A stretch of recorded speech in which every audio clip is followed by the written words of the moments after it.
Sir मैं 20 साल पहले जब बिजनेस स्कूल के लिए अप्लाई कर रहा था तो उसकी कॉम्पिटिटिव एग्जाम होती थी जिसका नाम है कैट।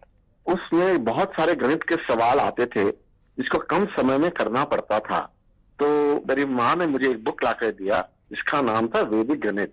स्वामी श्री भारती कृष्ण तीर्थ जी महाराज ने वो बुक लिखी थी और उसमें उन्होंने 16 सूत्र दिए थे जिसमें गणित बहुत ही सरल और बहुत ही तेज हो जाता था।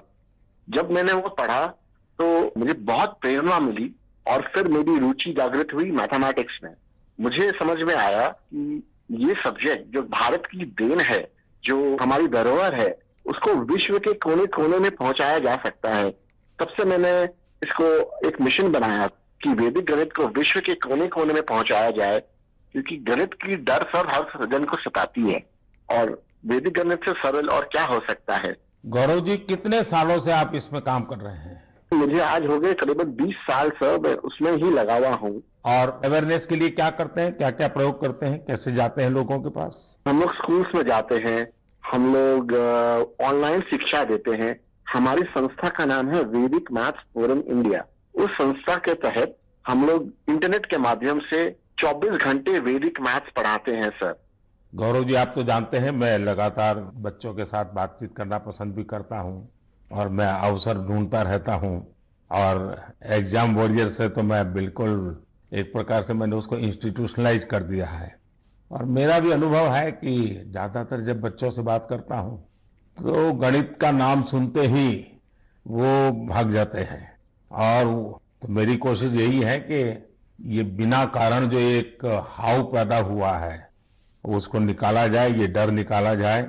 और छोटी छोटी टेक्निक जो परंपरा से है, क्योंकि भारत गणित के विषय में कोई नया नहीं है, शायद दुनिया में पुरातन परंपराओं में भारत के पास गणित की परंपरा रही है। तो एग्जाम वॉरियर को डर निकालना है तो आप क्या कहेंगे उनको? सर ये तो सबसे ज्यादा उपयोगी है बच्चों के लिए, क्योंकि एग्जाम का जो डर होता है, जो हवा हो गया है हर घर में, एग्जाम के लिए बच्चे ट्यूशन लेते हैं, पेरेंट्स परेशान रहते हैं, टीचर्स भी बहुत परेशान होते हैं। तो वैदिक गणित से ये सब छू मंतर हो जाता है। इस साधारण गणित की अपेक्षा में वैदिक गणित 1500% तेज है और इससे बच्चों में बहुत कॉन्फिडेंस आता है और दिमाग भी तेजी से चलता है। जैसे हम लोग वैदिक गणित के साथ योग भी इंट्रोड्यूस किए हैं, जिससे कि बच्चे अगर चाहे तो आंख बंद कर भी कैलकुलेशन कर सकते हैं वैदिक गणित पद्धति के द्वारा। वैसे ध्यान की जो परंपराएं हैं उसमें भी इस प्रकार से गणित करना, वो भी ध्यान का एक प्राइमरी कोर्स भी होता है। Right sir.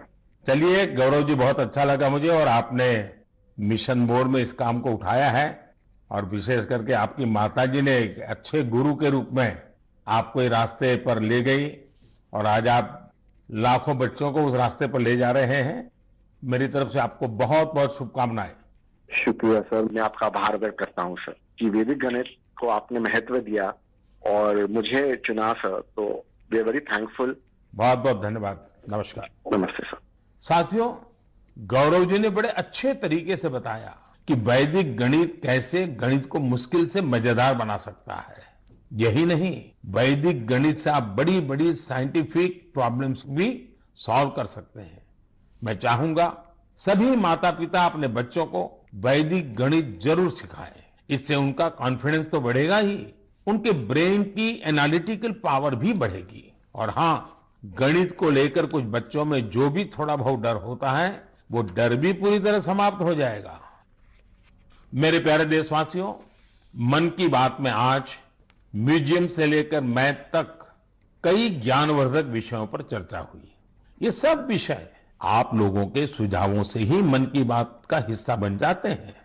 मुझे आप इसी तरह आगे भी अपने सुझाव नमो ऐप और माय गॉव के जरिए भेजते रहिए। आने वाले दिनों में देश में ईद का त्योहार भी आने वाला है। 3 मई को अक्षय तृतीया और भगवान परशुराम की जयंती भी मनाई जाएगी। कुछ दिन बाद ही वैशाख बुद्ध पूर्णिमा का पर्व भी आएगा। ये सभी त्योहार संयम, पवित्रता, दान और सौहार्द के पर्व हैं। आप सभी को इन पर्वों की अग्रिम शुभकामनाएं। इन पर्वों को खूब उल्लास और सौहार्द के साथ मनाइए। इन सब के बीच आपको कोरोना से भी सतर्क रहना है। मास्क लगाना, नियमित अंतराल पर हाथ धुलते रहना, बचाव के लिए जो भी जरूरी उपाय है आप उनका पालन करते रहें।